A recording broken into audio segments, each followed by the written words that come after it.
Thanks for joining us again for Grounded Podcasts. Today was a phenomenal day. It's Father's Day, and two of my kids were present. We talked about some things. We had open dialogue. We cried. We laughed. I learned some new things about my kids and even about myself. And we really hope you will enjoy it. This is a powerful conversation for all dads. Thank you for joining us.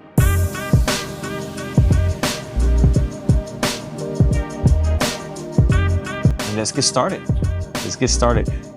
Let's talk a little bit about Father's Day. Look, what's interesting about Father's Day, guys, is it's such an amazing holiday because of the history of it. Do you know the history of it? No. I'm not gonna lie, I don't. Okay, it's pretty interesting. It was actually founded by a young woman by the name of Sonora Smart Dodd. Sonora Smart Dodd actually, she actually has a really interesting story. Like if you look it up, from the time of where it was initiated, from the inception of the holiday, was because she pretty much raised her siblings when her mother died with her pops, with her dad. And then she was part of an association which was later implemented to the YMCA, which we know is YMCA, the Young Men's Christian Association. That's what it stands for. And well, she wanted to celebrate her dad, and she wanted it to be a part of an expression of the eulogy, because it was really important to her. She lost her mom, then she loses her dad, and it actually became a sermon of the Methodist Church. So the church from the very beginning has had its hand in principle to try to implement a special day to recognize fathers. Obviously, Father's Day in 1909, and she also wrote a letter to President Woodrow Wilson to be able to make it into a holiday for Mother's Day as well. Did you know that? Mm-mm. I obviously don't. You said that Father's Day was the least celebrated holiday. Yeah, do you know that? This is crazy. I don't know if you know the stats on the holiday. Out of 20 holidays in the calendar year, Father's Day falls on number 18. What do you think is first? Christmas? Christmas. Of course. What do you think is Absolutely. second? Easter? Thanksgiving. No, actually, Halloween. according to the stats, no. Mother's Day? Mother's Day second. Dang. And then Thanksgiving. They forgot about the dads. Yeah, that's messed up, right? That's so messed up, right? So it's just like, what is going on? Like, if you start to think, wow, man, I'm here celebrating with my kids. The greatest inheritance for me is having kids and having an inheritance, not so much as financial. There's nothing wrong with it. You're supposed to plan that. Actually, the Bible says to a wise man leaves an inheritance for his children and his children's children. But you have to have children. That's the point. Like, it's like, you're like, without a successor, what is equal to success? And that's what a wise man and a very wealthy man told me. It's like, what good is it for me to have everything and accomplish everything if I have nobody to leave it to? No succession, no successor. So I think, to me, is like, that's really important to me, to be a father and to sit here with you guys. And I go, you guys are like, like, where are we going with this? But as a dad, I would like to share my feelings and let you guys know that it's okay. It's okay to talk about some hard things. It's okay to laugh. It's okay to be goofy. It's okay to not know everything. Most of the dads that, like, half of the time I don't know what I'm doing right. That's true. I'm just trying to figure it out. And I'll put on a front that I think I do have it figured out, but I really don't. But that's part of being a dad in the journey, because just as much as you're learning to be a kid, I'm learning to be a dad. And then one day you're going to be a dad and a mother one day, not now, but maybe later. And you're going to realize and learn how to be a dad and a mom. And I'm going to learn, and Darlene, we're going to learn how to be grandparents. It's going to be pretty dope. So what do you think about that, though? Like, I mean, is it okay for me to be a dad that doesn't have it figured out? I don't How does that think make you any feel? parent has it figured out. I mean, at least you being my stepdad and mom being my mom. I Right. mean, y'all were very young parents. My mom was 18 when she got pregnant, and you were 20, Yeah. 21 Yeah. when you had Jacob is my Jacob. oldest. Yeah. I was the fastest swimmer. Yeah, that's a great Millions one. of Yeah. Yeah. no, but were you gonna say anything else, Mia? I mean, I think you're just thrown into parenthood, whether you're like 25, 18. Like, nobody has it figured out. Nobody knows how to, like, change a diaper. It's just like, here's your kid. Figure it out. Yeah. We were trying to figure it out. I mean, your mom has shared a very heartfelt story a few weeks ago on a few other podcasts behind, um, how it was difficult and how she was just kind of thrown into this with Christian, which is another, a story of great triumph of growing up as a kid, having a kid, trying to be an adult. And that's kind of like for me too. Jacob is my firstborn, and he really taught me how to not be selfish. If anything, um, I would like we'll get into some really cool things, but I'm gonna let Jacob say something. And then I'm gonna interject real quick. All I was gonna say is like generally like with fathers, mothers, parents, um, you whether you mess up, I mean, I'm not a parent, but I do understand like being as a former child, like just living through a parenthood, seeing them grow is just understanding that like a father or mother when they get home, they can't front or they can't like hide. Like I know exactly when he was having like a really bad day. Um, when he was having his good days and when he was able to manage. And of course, like it truly is a blessing that I think that if even if I believe it's a blessing that you can be born into and you can also be provided. Um, so, like, let's say if you didn't have that father figure, I believe that um, just me personally, like my experience with my faith, like just God being that father, have that heavenly father to fill in that void is definitely important. I think that for those who don't have that father figure, I think that he is definitely more than enough to lean on. But but it's true, like what he's saying, like just the humility. I think that's the biggest thing that is goes beyond. It goes beyond like adulthood wisdom, like this whole life of moving of you got a new job, you got a new career, a new house, a new neighborhood, a new like, new kids, new grandkids. It's like you're going through it the first time. But if there's anything that I have to say, uh, learning from him is just understanding humility. If you could just put that first, which seems to be the hardest thing I think for some people, but I think that it's a challenge that once you get past it, everything just becomes way more clear. Love becomes clear. Perception, which is extremely important becomes more clear. And of course, like true empathy and compassion. You cannot have empathy without any form of humility and putting yourself down. But I know I'm just like No, but I'm thank you for talking, but your verbal processing. That's cool. I yeah. appreciate it. I want you guys to be honest. Yeah, that man he's definitely taught me that. That's one of the number one rules is just humble yourself and just be yourself, and everything will fall into place. People will understand like that that it's genuine, that what you do is true to yourself and true also to others. By no means have Yeah. I don't claim to be perfect. But now I'm going to get into like something that's really heartfelt. So those that know or don't know, um, I'm not a traditional dad. I'm a pastor. So I took on a calling in ministry a long time ago, over 25 years ago. And you, of all people, grew up in it. My whole And life. now you introduced to it. Yeah. How is life being a pastor's kid? PK. Mia, will you? PK. PK.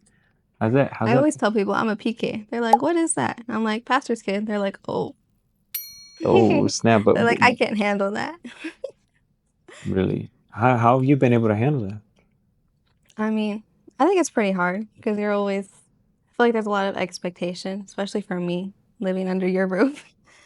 And everybody else is kind of out of the house. But like for me, since I live here, it's like the gospel is always thrown at me, which I love because like I love the gospel. But it's always like you always have to stand by it. And then when you don't stand by it, it's like recently I wasn't standing by it. So it was like, what are you doing? Why aren't you going to church? And I'm like, I'm sad. But Yeah, I mean, it's tough sometimes, but you know, you always have a place to go back. yeah. I mean, it's been my experience so So far. far, it's not easy, No, I but it's mean, not impossible either, right? Babe? well, faith is never easy. Okay. Faith goes up and down. Yeah. Mhm. What about you, Jacob? What is your journey with that? Um, I grew into it. You know, I knew the stories, and I think that I didn't really. I think it's important that you instill and you dedicate and you have the mission to at least instill the knowledge for the child to have. Because essentially what I was getting into is just understanding like me going in my life. Like I knew all the stories. I knew Noah, I knew Jonah, like the Old Testament, New Testament, and I'm not gonna boast in it, but like just to be able to like growing up in it, it's kind of like you have to find it in yourself and find your true walk. And I think that just having that tie of being like a pastor's kid definitely comes with a lot of expectations, like Mia says. Mhm. A lot of tradition and religion that I think that is a part of the walk, but also is I think it's true. Like when you have truth and you side it with truth and you understand that Jesus is the only truth, um, there has to be exposing, and I think that like exposing of certain fruits and spirit, and I think that being a pastor's kid, like definitely all the eyes are on you. Like, what is he gonna do? Like, look at him. Like, oh my God, he's a teenager. He's having hormones. He's just a Oh, yeah. normal human being.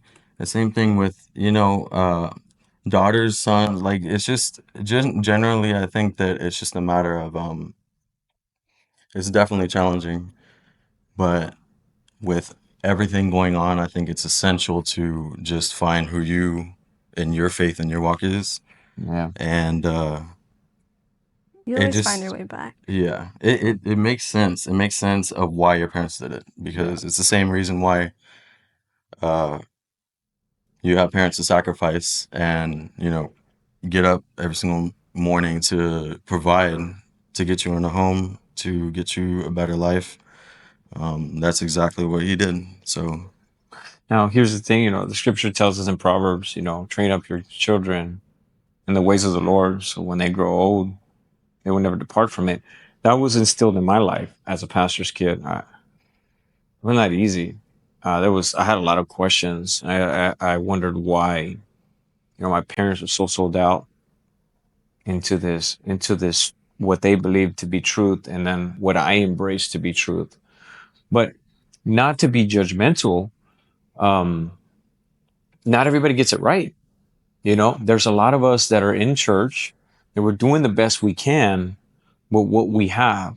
And then we still have fractures in our life, broken situations, sometimes even trauma that when we grow up, and we're just trying to do the best we can.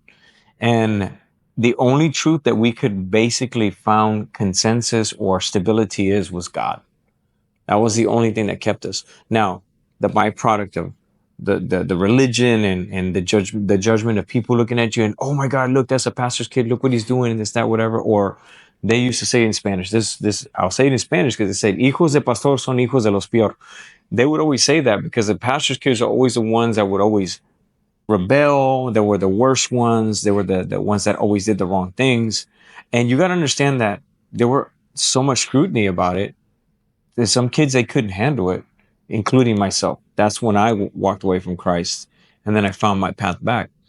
But I think more than anything, there's another scripture that it says in the New Testament, and I can quote you from it, but it does speak that the Apostle Paul speaks to the church and he says, "Do not exasperate your children, but love them through kindness." Right? Lead them through kindness. And so, as much as I try to not be like this tyrant over your life, I grew that I grew to understand that I didn't want to treat you the way I felt treated, where I was forced to go to church 6 days a week. Okay, guys, I went to church 6 days a week. 6 days a week. Rain or shine, it didn't matter. I had no choice. And when we had service on Sunday, well, we had two services on Sunday, forever, my life, 10 a.m., 6 p.m., 10 a.m., 6 p.m. We'd get home probably about midnight. I was always late to school on Monday morning, but that was life because we stayed afterwards and hermano counseling because my parents were pastors at Denny's till like midnight or 1 o'clock, or a preacher came and an evangelist, and we had to, spend time with him. And it was always something. And guess what? My bedroom, which I had my own bedroom, was always the rotating bedroom. If there was a preacher in town, I was put on a couch because the preacher had to stay in my room. That was normal. And that was protocol. It is what it is. And you grow up and you're like, man, this kind of sucks. And I said, I'm not going to put my kids through that. And I tried not to. And I did the best I could. But then I realized that which I despise, I started to become at one time. I was like very pushy on the church because I had a responsibility because I was on staff at a church, and I was there almost through. Do you remember when we were younger? I was at church for like all day on Sunday for like 3 to 4 services. Mm-hmm. And there was moments that you're like, oh my God, can we just go home? Oh my God, it's like hanging out in the cafe and waiting for your dad to do what he had to do. And I realized that was exasperation. And I knew that wasn't healthy. So I personally later in life, and I want you guys to be out there, those that are watching online, can you just be honest and it's okay to be a little bit vulnerable. I've apologized to you.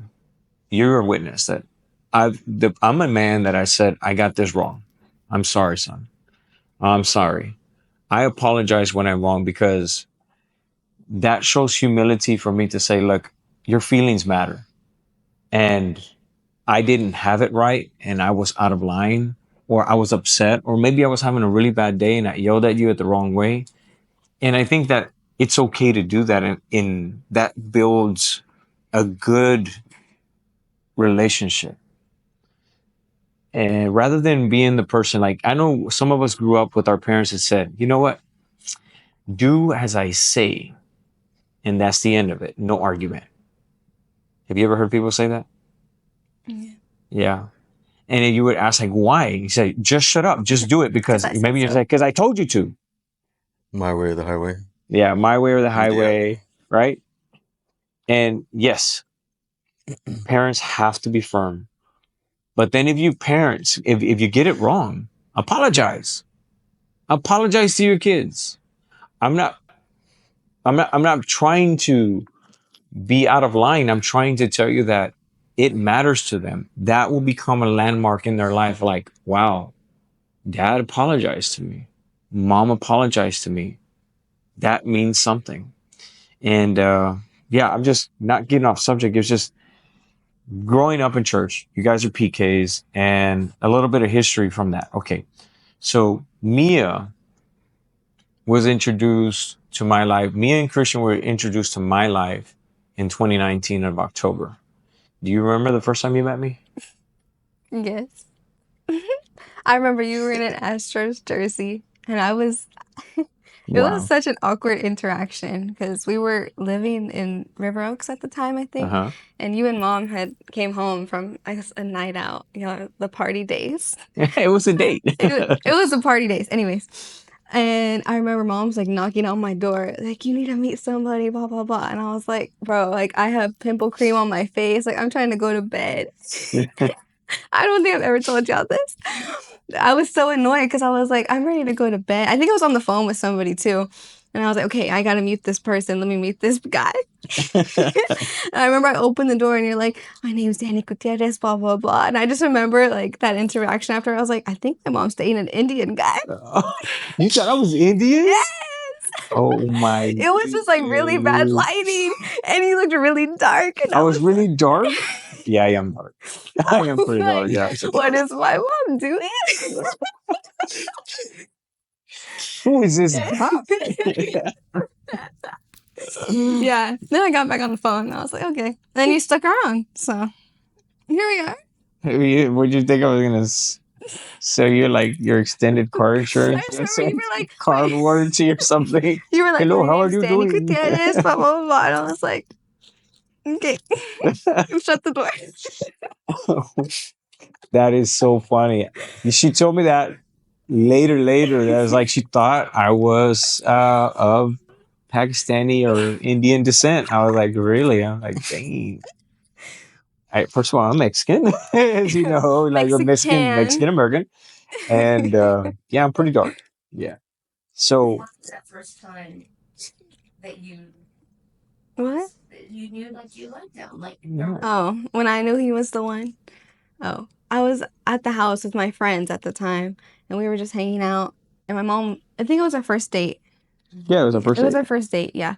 So this interaction when I first met him was after that date. Anyways, it was our first date, and I called my mom and was like, I'm hungry. Can you please bring us food? And she was like, yeah, I'm on my way home, blah, blah, blah. And so she said, okay, I'll get you a Whataburger. Sent all of our orders. It was like 5 girls at my apartment. Anyways, and then basically she told me later on that Danny ended up buying all of us food, like me and my 4 friends, which was like probably like $60 at the time. So, and it was the first date. I was like, dang, this dude is legit. So I said that in my maid of honor speech. So I was like, yeah, this dude's for real. And they ended up getting married. That's so cute, man. I didn't do that to try to impress. I had kids. Jacob was at home. He was living with me, and my kids were staying with me. And it was just like I gotta feed my kids. To me, it's just normal. Kids gotta eat. Teenagers gotta eat. They eat a lot. And I just said, well, I mean, I meet your mom on our first date, and she's like, well, my daughter's home. And when she texts her, she's like, can you stop? Like, I gotta get home because they haven't eaten. I'm like, no, well, actually I told you no. Like, yeah. Oh yeah, that's right. That's right. That's right. Something to eat. You're like, no. No, it's like, no, let's get them some And food. get them food, like which was Well, my mom first had date. been on many dates before that, and no guy had ever done that. So, Whatever. bought me Whataburger, bought me nothing. Yeah, but guess what? Whataburger is like holy because it's Texas. So I mean, if you're an In-N-Out It's better person, than that's In-N-Out. fine. Better than In-N-Out. Yeah, I'm sorry, Overrated. In-N-Out. I mean, peace and Sorry, love to Cali. Cali people, but Whataburger is legit. It's legendary here. Yeah. So that's funny because you actually shared that At the wedding. at the wedding. That was your speech. Let me go to my notes. I'm playing. So she's introduced Christian and me are introduced to my life in 2019, and obviously you go through all these emotions. You start a new chapter in your life, and you're trying to keep things in balance. And I learned to just stop and have a perspective of allowing myself. If I love my kids so much, I should have enough love of myself to extend to others, including those that are added to me in addition by God's grace. So obviously, I don't know anything about being a stepfather. I don't know anything about blended family. Darlene and I, we have to flesh things out. And do you remember the first time we actually met as a family? The aquarium? The aquarium. Do you remember that? Mm. You remember that one dinner? This was actually a couple months in that we were dating, and we're like, okay, now it's time to That's bring the the first family time we all together. met? The kids? I think Yeah. so. Yeah. And it freaked me out. They said party of 7. I'm like, what? Who is that? Party Party of of 7. We were a party of 7. Party of Crazy. 7. It was crazy. Isn't it incredible to know that God's hand and His purpose was all over everything since the very beginning? And even though I had no idea what I was doing, and I'm pretty sure Darlene was just, let's see where it goes. And lo and behold, God allows us to see his mercy and grace, and to be honest with you, his favor, uh, to embrace this journey. Has it been easy? No, it's not easy. There's been a lot of bumps on the road. There's a lot of work in progress. We're still work in progress. But one thing I do know is like the one thing I love to do, and it sounds cheesy, and I don't care if you guys judge me for it. You know, I never care what anybody thinks of me. But I love being a dad. I love being a dad. I think that to me, if I could do it all over again, that to me is like the most important thing in my life. Because I think to me, having children, because God assigned it, like the scripture says, go and be fruitful, have children. Now, some people can have them, some people can't. Some people are in process of doing that. That's okay. Some people prefer to have adoption or to go through the foster care program, which we do work with the foster care program too as well in our ministry. Um, the the most incredible thing is like he wants us to have that encounter. He wants the family nucleus to always be the principle and the landmark of his character. Make sense? Like when he initiated the Garden of Eden, he wanted them to feel what he felt by having kids, like having an extension of the creation to love and endure. So as parents extend love and have children, they actually feel a little bit a glimpse of what God's feeling. That's what he likes. That's what he loves. Does it make sense? This is what most authors in theology understand as the nuclear family, which is based on biblical principles, which is constantly under attack. Because anything that God creates, the devil hates, period. So anytime there's an attack on the family, it's always usually the enemy because he don't want the family together. And I understand that circumstances happen, divorces happen, separations happen, trauma, and I'm really sorry for that. But you have to understand that God, through all of this, is still on the throne and working things out so you can experience his hand and his love in the midst of that. He wants you guys to be together. He wants us to have that. And well, here we are. And it's Father's Day and I feel rich. I feel more than a millionaire, a billionaire. I feel fulfilled. Today I had a time to spend with all my kids and now I get to interview two of them tonight. And I think to myself, like, I'm so blessed. So let's go back to it, man. Let's just go back to like what was your impression of the aquarium of that one time you met? Oh no. And you have to be honest. You have to be honest. You have to be honest. I was like, Jacob, you first. It was cool. I mean, it seemed very natural, very genuine. I knew that they weren't like trying to be something like they weren't. They were very open and very like honest, and I think that that's exactly what I mean. If you're worried and you're anxious and you might think, oh well, because I know definitely. I think that night, I think it wasn't me, but Zoe's always been the one to say, uh, kind of like interrogate and be like, so what do you do? Zoe. What do you like? And she's the little one, mind Yeah. you, so she's very, you know, um, Yeah, she was. but it was cool though. It was great because I knew that, like I said, it just felt like it was just it was pieces falling into place, Yeah. and it was just really cool. What about you? I think going into it, I was really intimidated because I had heard like, oh, there's two sisters and there's a boy, and I was like, OMG, I've never had sisters. I want sisters. So like going into it, I was like, OMG, there's girls. So I was just kind of, not that I didn't care about you, but I already had a brother, so I was like, OMG, like what are these girls gonna think of me? Blah blah blah. But like you said, it all fell into place. Like It didn't fall in place. So the people that don't know, how much older is Christian than you? I know, but for those that don't know. I'm 19 and he's about to be 28. Okay. So it's like 8 years. 8 years difference. And then Jake was 25. And then Shayla's 20. And then Shayla's Zoe's 20, Zoe's 16. So when you met Shayla, she's like your age. You guys like the same age. Yeah. And then you have a little sister. And Zoe was 12 for like 3 years. She's 12. She's a little 12. But she's a little spark plug of the family. It's so funny because when you brought it up, it's like, you remember Zoe asking your mom, like, what was her political affiliation? Like, right at the table. She's like, who are you going to vote for? I was like, whoa. She's like, oh, like, that was She didn't crazy. care. I was like, wow, that was pretty tough, huh? Yeah. Pretty tough.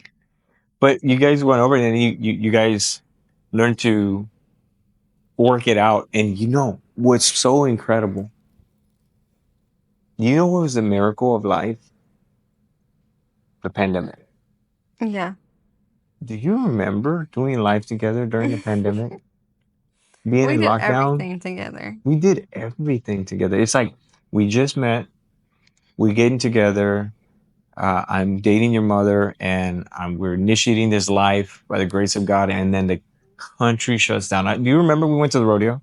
Yeah. Okay, so we went to the rodeo, and I believe we went to go see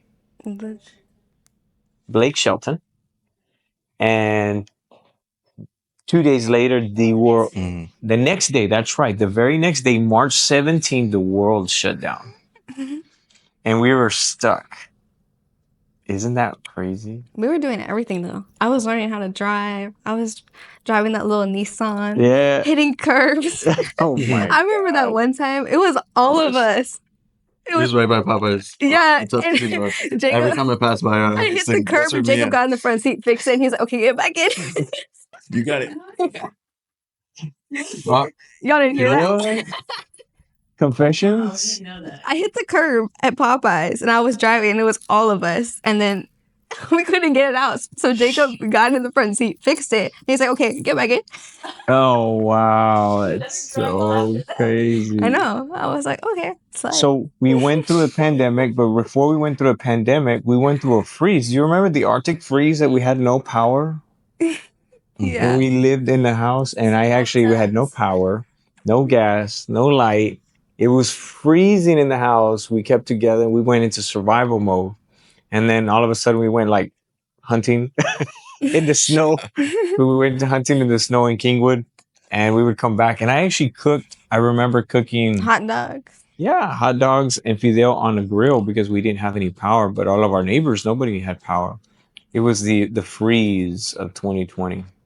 And then 2 months later, the pandemic. And then we're stuck. We're doing board games, we're doing live. Bob Ross tutorials. Yes, we're just trying to entertain ourselves. It's just wow. I think that was one of the most genuine times. And we had the small house, right? So we had a smaller house that we all lived together, and we all lived life together. And it was such great memories. I think that to me, that was one of the most genuine and most fulfilling moments that really built our character. Yeah, it's good. It's good. Some people, I'm so sorry if you guys probably didn't have a good experience during COVID, but COVID for us we had a great time. that was a great time. Awesome. It was a I great miss it. time. Let's do it again. Yeah, it's good. Let's shut down the country again. It was all a lie. 6 feet apart. Where? Yeah. 6 feet apart. Liars. Anyway, you get canceled right now. But anyway, so moving forward. Now let's get into some funny stuff. Like, okay, what you got for us? We got some questions, right? Yeah. What you got? What, I guess for both of you, like, what's the one thing that, Dad has passed on to you that you would pass on to your children, or make sure that your children know? Oh, that's a good one. The gospel. What about it? That's it. I mean, okay, well, I guess for my background, he's not my biological father, clearly. My dad didn't teach me that. So I think that's the best thing that he's taught me. So, Okay. yeah. What about you? Um, he taught me, I would say, just knowledge is power and understanding like the metaphor of I'm not going to teach you how to fish. I'm not going to give you the fish. I'm gonna teach you how to fish. That's exactly, seeing him work with his hands day in and day out. Um, and for him to have his skills and get up and go to another shop or start his own shop or help manage another shop, like that goes miles and miles and miles. So that's got to be for sure number two because Mia took the best answer. But um, You can yeah, piggyback off that if you want. I mean, that was a good answer though. I took it, sorry. Yeah. So I'm going to share something. I love my kids to be strong and independent, but leaning on Christ. So I taught you how to drive at a very young age, and I gave you the freedom. And I mean, I just wanted you to be responsible.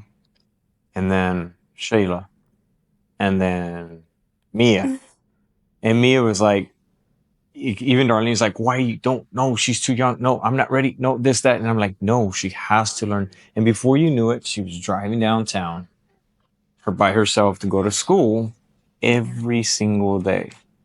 And it just, I knew that you guys have it in you. And now Zoe's driving. And it's so crazy because it's like, wow, the kids are all grown up. They're all about to get in their cars and drive away and run away from us. No, but it's been a beautiful journey. Um, I remember the moments that we had the conversation that I knew that I could, I know I'm not your biological father, but I knew that I had to do my very best job to be the dad that you need me to be. And my kids knew that as well. So that I had to, my kids, they have my world, they have my heart. But I was gonna have to share part of me with you and Christian. And they, at the beginning, I have to admit, I mean, the other girls, they were like a little jealous because they're like, I have to share my dad. But you did the same thing too, because you're like, I have to share my mom, Yeah. because you guys were so used to being together. And I remember that it was a little difficult at the beginning, but that's part of the blended family process. And we learned to embrace that. And I think it made it more organic because we had ourselves like kind of like a little bit of reservation, but also understand that, okay, we have to let go. That's what love is. Love is actually the sacrifice and the choice. First of all, it's a choice, but it's a choice to sacrifice to let yourself go, to trust beyond measure. That's like a faith walk. That's kind of like walking on water that you choose to love. And you don't know if you're going to get hurt. You don't know if if it's going to be reciprocal, but you just hope for the best. And I knew that with God leading us, I said, you know what? I may not get it right, but I know God's going to make it right. And that's why I just said, okay, time to drive, time to do this, time to do, push this, go to school, go to college. Yeah, I mean, you went to college in Italy, in Florence. So, I mean, your mom fell apart. I had to keep it together. And I was, I saw you when you were going up that escalator, and I knew that this was going to be a journey of your new life, this new chapter. The same thing goes when I drive Jacob and Christian to Colorado, the next chapter. I took you guys to Denver, Colorado, and to do your life. And then Luce, she's behind the scenes. Luce is here, Jacob's wife. Back then, his girlfriend is starting their life in Denver, Colorado, far away from Houston. And I said, I cried. I legit cried, like legit cried on that flight back after driving the boys up there. And I cried because it's like, oh my God, they've never been in snow. How are they going to drive? And they figured it out. They figured it out. And there were times that you woke up and probably had like this much snow on your car and you had to jump start it and all that kind of stuff living in Colorado, the mile high city. And I would get calls and I said, okay, I need you to do this and that, but I had to trust the process for you to figure it out. So it was just, it's been great. It's been great. And now you're married. How's it feel to be married, son? The same. No, I'm kidding. It's like, no, it's cool because I think that um, when you live a certain life and you make certain decisions and you're making certain decisions outside of God's design, uh, fornication, exactly what I'm talking about. Oh wow. I think that He went straight I in. felt like when it was done, I'm at peace. So I feel like I'm at peace. I feel like I don't have to worry about any kind of secret or double or hypocritical life. I'm ready to, and I hope for her too as well. I don't speak for her, but I do know that for me, it definitely is a eye opener to see all your family, living, breathing, just in the being there at the pulpit and having the Bible. It's got some gravity to it, and I don't regret it. If anything, I wish I would have done it sooner. But I love our date. I love her, and I love our story. So Wow, that's so beautiful. Wow. I love that. I love that. Yeah. And we got one that's another one that's engaged and that's what it's all about. I cried when you guys got married because it was to me it was an accomplishment. And you guys start your own family, but we know that it loses now. See, well, she was in the picture for a while, but to see you guys as a home, as a unit, it to be is like an accomplishment for us. Like we felt like, wow, we did okay. What else do you got for us? Um, I have a few questions, and now I'm like, Okay, well, while she gets ready for those questions, let's I have just a question. okay. You ask me one. Um, what was the most what was like the wake up call like for me being your firstborn and maybe even Darlene if you want to answer being your firstborn? What's like the first wake up call like, oh my God, this is like I mean, of course, having a kid is going to be like monumental, Mm-hmm. but was it the waking up that first few nights of like crying? Was it the like poop everywhere, like Oh, that happened a on the lot. legs, on the feet, on the arms, and the chest somehow? Like, how did I even get there? Like, Yeah, they, what was like a yeah. moment where you were just like, you could take back and sit Wow. back and like, Yeah. I'm really doing this, like, and I'm really gonna go through it. Do y'all remember y'all's first Oh yeah, man. you go. wake Oh, up I'll go call? first. Well, I mean, to be a dad, and whenever they gave me, they handed the nurses April. handed me to. Well, I mean, I'm sorry, handed you to me. Um, it changed my world. I mean, completely. I knew my life would never be the same. I knew my life would completely change. And I'll never forget that the first reality check was I don't know, you were a baby, an infant. And I used to drive a Jeep Wrangler, 4-wheel drive, soft top. That was my that was my vehicle. And when you were obviously in the hospital before you were released, I pulled up in my Jeep because that's what I was driving. I was like, yeah, I'm like single guy kind of stuff, like living life, going to the beach and stuff. And I never forget that the nurses that walked out with you in a car seat came to me. It's like, "What? You're not taking this baby home without the car seat." And I remember going to Walmart to buy the car seat because Walmart back then was open 24 hours. I bought the Walmart, I went to Walmart, bought the car seat, and it's time to come home. And I came back and I like trying to figure out how to strap you the thing in and sit it in. And then when she walked out with the carrier, she goes, "Oh, hell no." Because I remember because she was like, she had an attitude. She goes, "Oh, hell no." She goes, "Son, you better get rid of this Jeep. You are a father now. There's no way you're driving this baby home. That was at Kingwood Medical Center. I never forget that. So all of a sudden, Bro. I'm 20. I got called out. I love my Jeep. That was like my life. You know, it's so cool. I love my Jeep. I had lights on it. It had a little lift on it. I had sound system in it. And she was like, hell no. You need to get rid of it. You're a father now. You need to buy a family vehicle. She goes, I'm going to put this in you. We're going to strap this thing down, but you're not going to be driving this baby in this vehicle. 2 weeks later, I bought a family car. I got rid of it 2 weeks later. Crush dad's dreams. Yeah. So that was my reality check. It was like, oh, snap. Now my life matters second. I have a little person that's counting on me. So now I have to put all my desires on hold for a little bit. But it was so exciting because I held you in my arms. I was like, all I thought about was like, I have to protect him. I have to protect him. I cannot let him down. And I'll let you share your I didn't moment. have to get rid of a car or anything, but Yeah, I did. I was a kid myself. I was 18. But yeah, no. I think it's like that first night being home. And Christian was so little. He weighed 5 pounds, 12 ounces. So he was like little.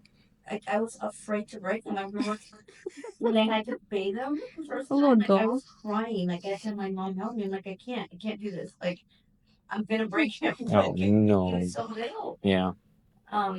Even getting him dressed, I'm like, Mom, please, I can't do this. Like, not that I was running away or anything, just like I thought I was gonna break him. Yeah, well, you were 18. Yeah, that's what You I'm were saying. Like, they 18. don't tell you like There's no instruction there's manual. No no instruction manual. that comes with having kids, but biggest blessing for sure. And yeah, you just have to make the most of it. They make you grow up very quick, I know. for sure. Well, you But think, it's yeah, for sure. the I was one thing that I do have to say, like having kids really really young. makes you grow up. For Oh, sure. yeah. For sure. Really fast. It also kind of teaches you, that unconditional love. Like I think you mentioned, like I'm sure that's how God must feel for us, right? That Mhm. unconditional love, and you love somebody so much other than yourself. Like Yeah. you yourself doesn't really matter anymore because Mhm. you just love somebody else that much. Mhm. For sure. Words behind the scenes and words of wisdom. While you work on another question, Mia, and all that, I want to share this one story. So this is pertaining to Jacob. So Jacob is a year old, and I remember that I was working 3 jobs for, I mean, the first 3 years of your life. And I'm not saying I need any extra credit, but I had to do whatever I had to do. I was fresh out of college, went to the dealership, working as a mechanic, and then at night I was working as a nighttime manager for AutoZone. And then on the weekends I was working at my father's shop, at Ito shop. And on Sunday all day at church, because I was learning to be a pastor. And getting prepared, going to seminary. It was chaos. But I remember that one time I got laid off from my job at the dealership, and times got really tough. And Jacob was about, this is at the beginning, right? So Jacob was about a year old. He was barely able to walk. I still remember it to this day. And obviously, times were a little bit tough. And I was in between like a job and an interview, and I was only working part time at night at AutoZone, and money was a difficult thing for us. And I remember, you don't remember, but I remember this. You walked up to me, and you were a baby, and you said, "Dad," because you was able to, you old enough to like say, "Dad, pizza." You didn't even tell me because you couldn't even talk. You said, "Pizza." I was like, okay. He's like, and I'm there in the living room, just kind of just in my feels, like, I got to figure this out. I got to figure this out. And you said, "Dad, pizza." And you wanted pizza. And when you were a baby, I would put all my change, like And even to this day, Darlene tells me, I hate that you leave all your She throws change away everywhere, change. everywhere. I had this, I've always had like coins in my pocket, so I'd come home and just dump it. And I had this little, kind of like a piggy bank for you. But it was a mason jar piggy bank. And in your bedroom and by your little crib and all that kind of stuff, you had like this little Noah's Ark, all these little, animals and stuff. And I remember that you went in your Pampers, you ran in the room, and I said, okay, mijo. But deep down in my heart, I knew I didn't have not a dime to buy dinner, not a dime for anything. And I definitely wasn't going to call my parents. I definitely was going to, I said, I'm going to figure it out. And I remember that you went to the room and you came back with your little patter of your feet coming back, and you had your jar. And I remember that they had a lot of coins in it. And you go, Dad, I got a lot of money. Go get pizza. And man, I grabbed it from you and I walked out in the balcony and I cried so hard because I said, oh my God, my son is showing me the principles of faith. And he's not even 2 years old. And to me, I never forget that, because that took me to a place of knowing that we're going to be okay, because he had faith that I didn't. And he had perception to understand that. He had money and he wanted pizza. And I'm thinking, I'm drowning in my world as a dad. Like, what am I supposed to do? And of course, obviously, we didn't have enough money for pizza. But I would never forget that moment that you, before you were old enough to even understand, taught me the principle of not giving up. Did you ever know that? And every time I tell that story, I want to cry. And I never stopped working because I said, there's no way that I can give up on my kids. I can't. So, sorry, I got emotional because I remember it like so clear. And I grew up telling you guys, money is important, but it's not everything. El dinero es traicionero. Money is betrayal. You work hard for it, but just as fast as you make it, you lose it. But the more important things in life is like, yeah, everybody needs money for stability. But if you don't have love and you don't have faith and you don't have compassion for one another, then all that is useless. The scriptures say that you can speak in tongues, you can prophesy, you can do all things. You can pray for the sick, but if you do not love, you live in bankrupt. That's what the Apostle Paul says. Because without love, it's pointless to live life. And that was true love. That was love. To me, say that it wasn't just the pizza. It was you saying, I got you, Dad. And ever since then, my world had changed. Like, everything changed for me. I said I could never give up. Because in my feels, I was giving up. I felt like I couldn't do it. I felt overwhelmed with a new baby, trying to figure life out. And you said, nah, I want pizza. And I got money for you, Daddy. Never forget it. Never forget it. Yeah, you have a question for me? Oh. Not really. How much money did you have saved? Like, how much money was in that little? I Do you think remember? I think I counted probably like $3.70 in coins. So maybe enough for a frozen pizza going to the grocery store. Maybe. Possibly, maybe, right? Maybe. You would have decided to go make that stretch. And one of our favorite places was, you remember? Cece's Pizza. And back then, Cece's Pizza was $4.99 for all you can eat. I think it was $3.99. No. It used to be $3.99, but it was yeah, it was like $4.99. I mean, that was way different. Right? Yeah. Yeah, I know. Inflation, Bidenomics, right? Wow. Our favorite place to go is pizza. Um, Everybody enjoyed pizza. You know why? Because video games and the claw machine, which you never won anything, and you spend $10 of quarters, and you could never get nothing. It's like the thing is just fake grab things. So yeah, that's $3.70. Not enough for anything. And as a matter of fact, I think you ate like some. I think to remember clearly, you ate Fruit Loops dry, and you were sitting there watching Nickelodeon, and you fell asleep. And again, I was on the balcony crying, and I said, "Wow, God is so real. I got to do something." And then obviously, I got on my feet, man. I mean, the next day I took an interview and I started a new job, and before you knew it, I was like, "Okay, I ain't looking back." I hate this feeling. I will say this as a man, fathers, providers, even those that are biological and non-biological, I can't wait till you get pissed off enough to get pissed off. Yes, I said that. When you get pissed off to where you says, I will never be in this situation, then you become the man that you want to be. Then you start cutting heads and kicking butt. Because yes, you are called to be a king, but you're called to be a provider. You're called to be a protector, not just a procreator.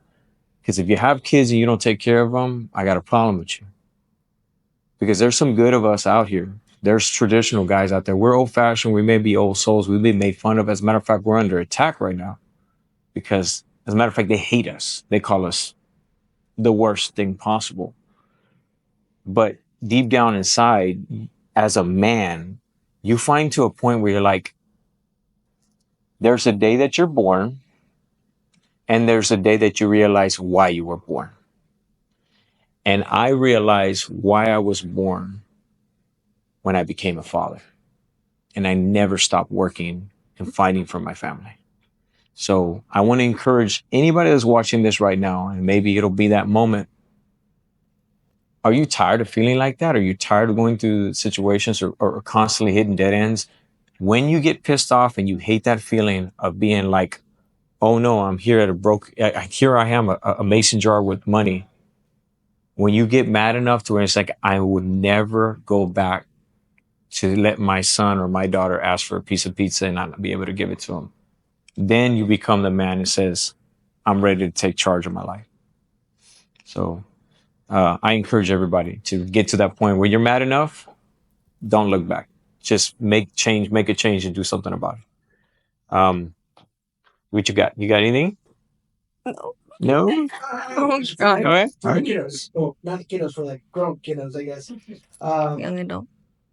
Seeing obviously different family dynamics. You grew up with your mom, and then of course you came into the mix with Danny and his kids. And same question goes for you, being a benefactor and everything. How does that set y'all up for y'all's future regarding maybe y'all wanting to have a family or start kids? How does y'all's outlook towards that? Maybe will be different because obviously you're a boy and you're a girl. So why don't we start with you and then see what do you think about that? Like starting a family and all that stuff. How do you look at that? What's your outlook? As far as Like maybe having kids, building a family, is that a positive? Is that something you inspire to do? Is that something you kind of want to push off? Is that how do you feel, including everything, right? This economy, everything that's going on. How it is this Father's Day. You come from a blended family. What are your thoughts? for sure, I think I have talked about it with my wife. We do want kids. I think that it is something that everybody, lives their own life. I think my perspective, for the sake of answering the question, is that times are tough. You can still be able to make it work. I still believe that God can provide in ways that we may not understand. Um, However, I do feel that in my life and in my walk, I wanted to be able to understand that, like, I have not just assets, but a home. And I think that, um, you know, I can't, I can't say what's right or wrong. Um, but I think that there is some truth to it, that I understand that people don't, like cost of living, inflation, and everything. It is a real thing. It's not just like oh, we're going through it. We're going through the tough the tribulations of something, and we'll be able to get it out on the other side.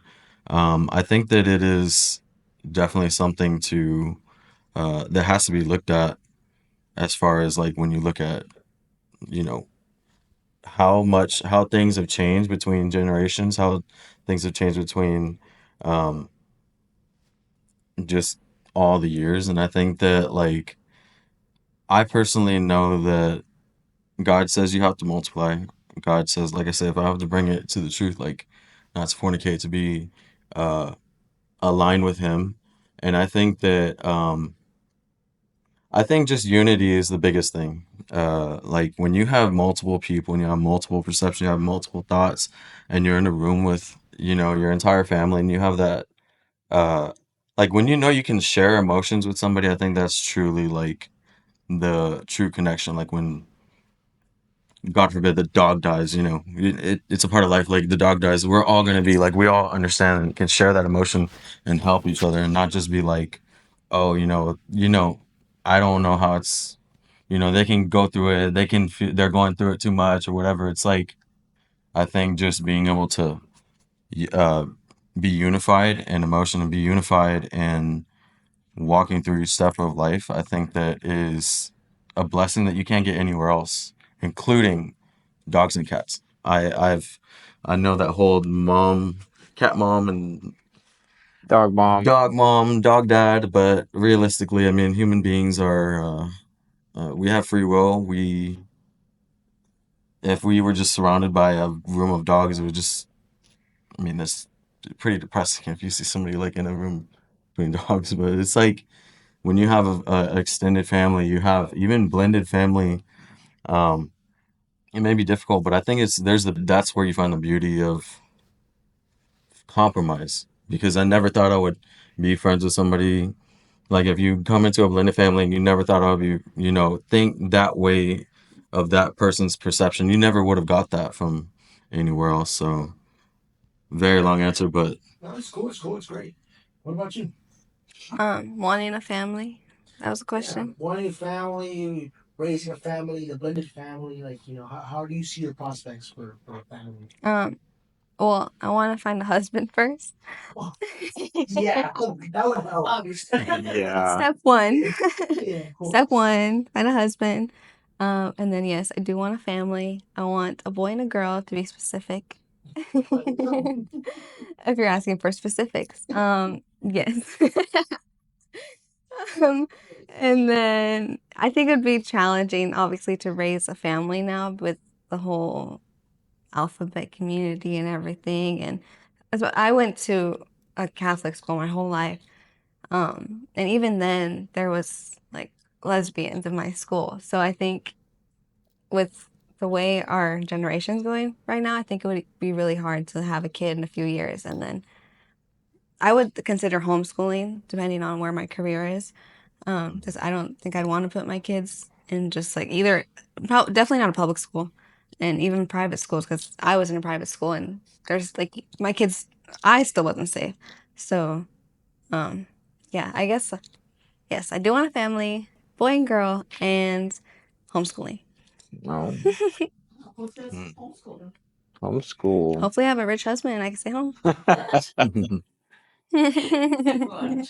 That's a good question. That's If a great. anybody knows, Everybody, I was about to say that. Yeah.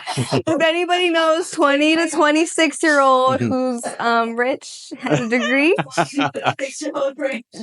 I'm And let looking.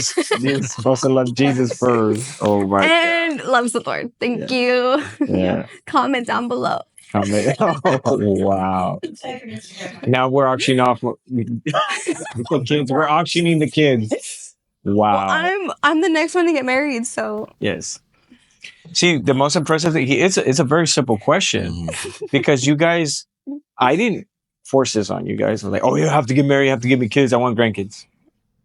This is something that organically you guys embrace. And there has to be a reason behind that because, as Victor asked, which is a very genuine question, your Generation Z and Whatever they call it whatever's the next one after is, that one. yeah, um, don't want to have kids, don't want to grow up. Uh, Yeah. Matter of fact, they only want to take accountability for a lot of things. And I'm not being judgmental, but it's like you have to understand what's going on in society. Where did things go wrong and where did things get out of order? And you were like, oh, you sound super religious when you use words like order. Well, God is a God of order. That's in the scripture. God never does anything in chaos. The enemy lives in chaos. God will always have things in order. So his order is so. That's exactly what he designed. Um, but that I never pushed that on y'all.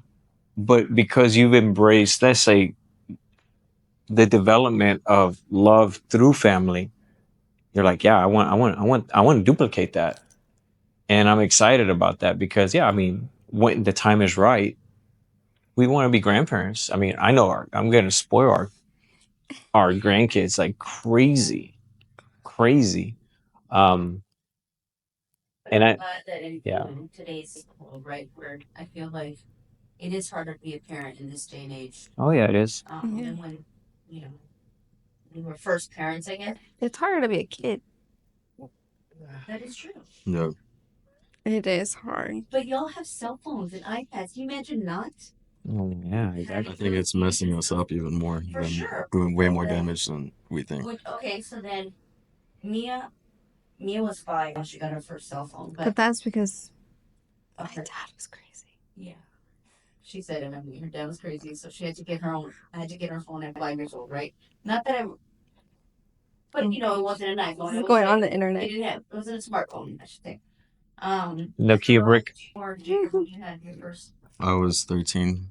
13. It was like a little, it Razor. wasn't even touchscreen. It was a little flip and it had a little keyboard. It was still in between the time of like, Mine was flip phone. You had a razor first, I think. Did you have a it was razor? called like a kick flip or kick. Oh It was like a yeah, little, you flip it up and there's a keyboard. There's a And sidekick. Those were super cool. I That would was text fire, like, bro. texting and driving was so fun. No, I'm kidding. I was like 13. Yeah. So doing it, but it was still, even when you guys had cell phones at the beginning, right? It's still a little bit different than Now. we're doing today. So like, Hmm. say whenever you guys do end up having kids, do you think there's a certain age that you would allow them to have these electronics? I don't want my kids to be iPad kids. I Yeah, I hate was those gonna say, kids I who would- sit at the table and all they do, like some of your all's friends, they're just like that. I see kids at I don't like church that. sermons playing Roblox, like Yeah. deathmatch Roblox, like shooting each other. And I'm like, yo, all I had was like, Crackers. if Animal you have crackers. nothing, like, go to sleep. Like, if you don't feel- if you Here's don't some like animal crackers and some grape juice and go to bed. it. Yeah, Fall asleep under the pew. Yeah.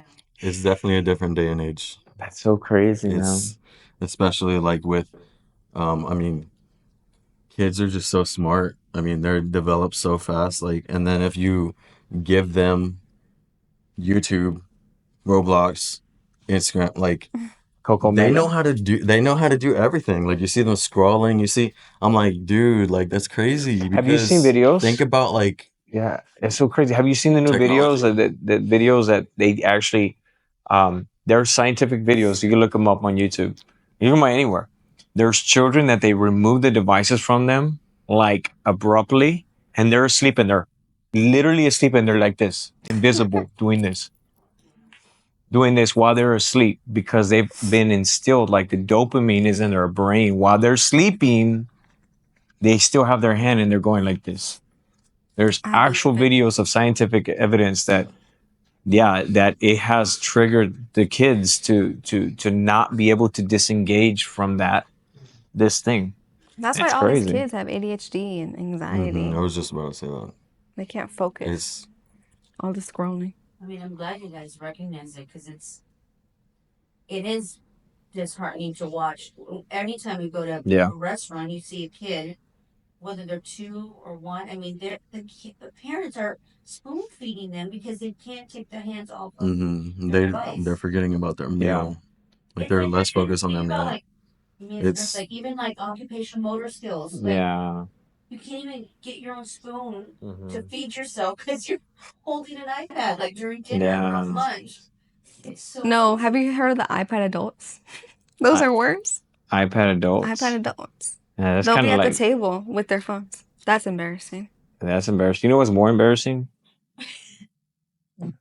If I almost say it. Oh God. Gamers that are over 30. Gamers that are over 30. So random, babe. Oh my God. Get a life, Yeah, guys. lose subscribers. we just lost subscribers.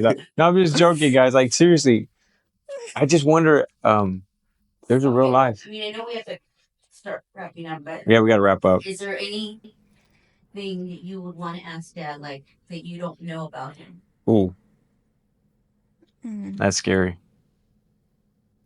Are you sure you're not from Pakistan? I could be. Who knows? 23 and me. 23 and me. I don't know. I really never heard that story, man. I don't remember. Because I've never told anybody. But now the internet knows. The internet knows it can't take it back. That's so crazy. That's so crazy. What do you guys have for me? Like something you'd want to know that Dad hasn't told you about yet. Oh wow. What was your first impression of me? Oh, that's a good one. That's a great one. So Oh God. my first impression of you was Wait, when was this interaction? well, I had met you that night when you were like, "Oh, hi, Mr. Pakistan." that was not my first impression. It was later. I had went on a date with your mom, and then I saw you again, and you were with your friends, right? So you were with one of the tall ones, and Mm-hmm. I At the remember, apartment? yeah, the apartment, and it was time for your mom to move out.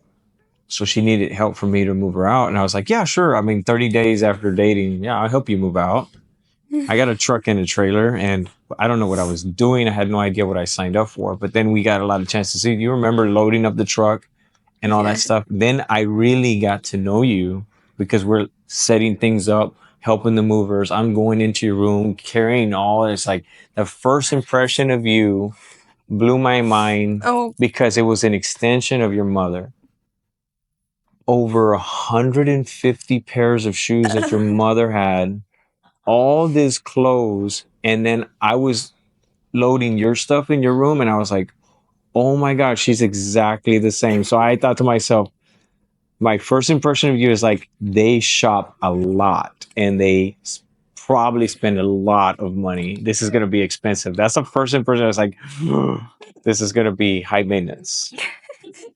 Very high maintenance. Wow. Shoes, yeah, I would have said for so much. I mean, the amount of clothes that you guys had and the amount of shoes, both of you was like, oh my God. Okay, but as her character. Oh, her character is very sweet. Very Besides sweet. my shopping addiction. Okay, but as far as character, very sweet, but very sheltered. Very sheltered. I said, ooh, she's kind of like a Malibu girl. Like a very girly girl. Malibu girl. But not sheltered. Not You're using the right word. Not sheltered. What is that called? Like very almost like a valley girl. Is that correct? Like kind of like a kid that Sheltered? I'm just no. It's not okay. It's not spoiled. It's more of along the lines of like Privileged. Privileged is the word. Okay, privilege is the word. Wow. You went from sheltered to spoiled to privileged. No, the most interesting was like you'll know right away when you ask like, what is your Starbucks order? And everything is like 30 instructions and ingredients. And I'm like, oh wow. Yeah, this is gonna be interesting. No, but I really thought that you were like a privileged person. And yeah, privileged person. Oh my God. Yeah. But very sweet, but very well mannered. Very well mannered. No, extremely. You never disrespectful. That's one thing I say. Like my first impression of you is like you were never disrespectful. You would never step out of line, and your mom had you in check. But it was really cute to see you and your outfit going to private Catholic school and then dropping you off with other little girls in this private, super expensive Catholic school in downtown Houston, um, which I won't make a commercial for them anyway. But the thing is, like, so expensive. And I'm just like, every car that was pulling up, Mercedes, Mercedes, Mercedes, Mercedes, Jaguar, Jaguar, Range Rover. And I was like, oh, okay, here we go. That's what I felt. Wow. And I just thought you were Pakistani. And you, so you probably thought I had it. Don't say that. Don't say that. You thought I may have had a gas station or something like that? No. I was just like, he's Indian. He's Indian. Wow, bro, that's The chain of hotels or something. I had to check out those. He's Indian in an Astros jersey. Indian. Wow. Wow. I'm gonna get canceled. Oh my Question gosh. for you, Danny. I know we can close. If you could do one thing different, you're a father, you're a pastor. Ooh. If you could do one thing different, you could go back and change one thing. What would that one thing be for the fathers that maybe are starting out and maybe you can? Oh man. Just one thing. Well, to be honest with you, there would be a list of things, I know. So this. but that's just one thing. One thing. Just one thing. The first thing that comes to your mind. The very first thing that comes to my mind, I would be there more often for my kids. I worked so much and still work, and I missed out on a lot of things. I regret not being there for a lot of the games, for a lot of the things that were most important to my son's life, to my daughter's life. Obviously, I was there for like graduation and all that kind of stuff. You know, those are important landmarks of life, but just being present, man. We get caught up in the hustle and the grind. Because remember, in the beginning, the jar of coins is what always takes me back to that. I never want to live broke again, ever. I got so mad that I worked until I just had to work constantly, never stopped working. But I missed out on a lot of the childhood because I wasn't there. Because I was like, we're not gonna be poor. We're not gonna be poor. We're not gonna be broke. We're not gonna be broke. We're gonna progress. We're gonna progress. And I think that's good intention, but you can get lost in translation really bad, especially when you're raising a child or several kids, and they need you. They need you to be present. It's so important for your kids to be at a t-ball game or a softball game or a soccer game, and for them to look back and see dad in the bleachers. It's important to them. It doesn't matter that you're a team dad or a coach or anything, but just to know that when they look back, if they see dad, and I'm speaking to the dads because this is a Father's Day program, a Father's Day episode. They look at the dad and they're like, dad's here. Not like, oh, dad had to work today. Or dad's traveling because he had to work. None of that crap, That is one thing that I wish I could take back. That I could be there for him while he was growing up when he needed me most. While I was too busy working. Do you have any feedback for Dad regarding how you grew up? Do you really think he wasn't? I mean, not to say. It's He okay. definitely did work a lot. I know that he sacrificed, but I could see the payoff because we did move a lot. Um, and I know that that's probably something that it's on that list. But I think at the same time, like you can find a lot of blessings in a lot of hurt, and a lot of things that are obstacles are really making you stronger, helping your perception, helping your um, worldview. He definitely did work a lot, but at the same time, when I got mature enough, I was able to understand he wasn't just out lollygagging. He wasn't not once like spend an extra hour, spending a long day at work, an extra hour to uh, stop and Hang out with the boys. yeah, sit down and eat with his friends. None of that. It was just he did what he had to do, and I knew that it was genuine because he wanted to get home, and I knew that he wanted time with us. So I think it comes with time. As a kid, you may be like, "Why, like, be with me?" But at the same time, you grow up and you realize he He's just trying to be a provider and put food on the table, which I always had. We never missed a meal, praise God. And we had plenty of pizza. So that's your favorite food, pizza? Oh yeah, yeah. Italian food tops Mexican food easy. Any kind of food, period. The whole world, Italians, they know how to do it. Well, thank you. We're gonna wrap it up, guys. We love you guys. Mia, thank you for being with us, and thank you for sharing your heart to the internet. I feel like I'm gonna get Thank you canceled. for allowing me to be your dad, as well as Christian and Jacob. Thank you for. It started with you. Thank you for making me the man that I thought I could never be. I never thought I could be that. And obviously your sisters made it a way in my life to change everything completely. But it started with you. And thank you for being on my couch. And now you're married and Luce is here and behind the scenes. And man, I'm so blessed, guys. We hope to have a baby soon. Not yet, not yet. Not yet. But anyway, guys, yes. Happy Father's Day. And I do want to say this. You know, Father's Day lands in the month of June. And years ago, the month of June was prepared and was declared to be Men's Mental Health Awareness Month. And the funny thing is that all of a sudden, about 8 years ago, they decided to make it a different month for a different community with the liberal agenda. And I don't care if I piss people off, but I find a problem with that. So the diminishing of men has been at the root of destroying the family, the country, and the world. I want you as a man that's out there, that if you stay to the very end to watch this, thank you for allowing us to be a part of your family. But I want you to stand firm.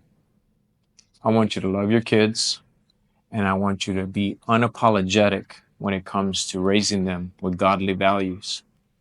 I'm never telling you how to vote or not to vote. I'm not telling you where to lean politically. I'm telling you what's morally right. Every family needs a man. The man is under attack, and they want to diminish the man. And I'm telling you, stand up and fight back, because they're going to hate you for it, but they will love you for it. Thank you again for tuning in to Grounded Podcast. If you haven't subscribed or hit the notification bell, please do, because 70% of you guys that are watching us are not subscribed. So join the family. Come along with us in this journey. I want to thank you once again. Like, comment, share, subscribe. We love you guys. We plan to grow with you. We'll see you in the next one.